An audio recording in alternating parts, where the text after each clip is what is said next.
All women will discover they have breast cancer, but with improvements in diagnosis and treatment, survival has increased, and breast cancer survivors now make up the largest group of cancer survivors.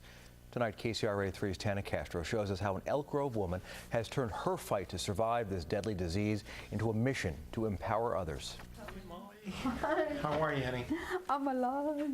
When Molly Ximenez was diagnosed with breast cancer in 2003, the prognosis was not good.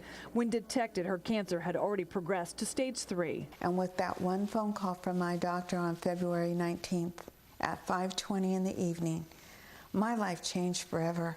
2.5 years into her recovery, Molly has a new plan for her life to help other cancer patients learn from her mistakes and benefit from her newly obtained knowledge about this deadly disease. I think what I did right was not just accepting one doctor's opinion. That was really important. Also important, ask questions, a lot of questions. Don't hesitate to get a second opinion. You need to be comfortable with your doctors. And bring someone with you to appointments to take notes or tape record consultations. It's like you're hearing blah, blah, blah, blah, blah, blah, blah, because you're going, oh my God, am I going to live? Am I going to make it? And the news there is encouraging. In California, the death rate from breast cancer has decreased 24% since 1988. Early detection playing a huge role.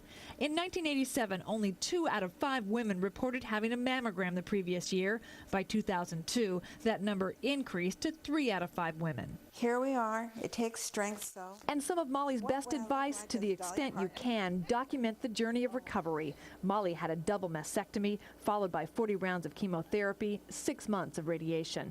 Some of the most telling photographs are the most disturbing. Molly says this was the lowest moment of her life. But when she realized she survived that moment, she laughed and took a second picture. More advice, choose a physician carefully and don't be afraid to shop around. Picking the right doctor for you is a very personal choice. There's no stupid questions. Get to that zone where they can feel free to interact with a doctor as just another individual. Most patients, including Molly, are overwhelmed by information. To help, some medical facilities offer someone like Mary Paré, a breast cancer navigator. They may not know what doctor they should see first. There's a lot of questions about, should I see a medical oncologist? Should I see a surgeon first?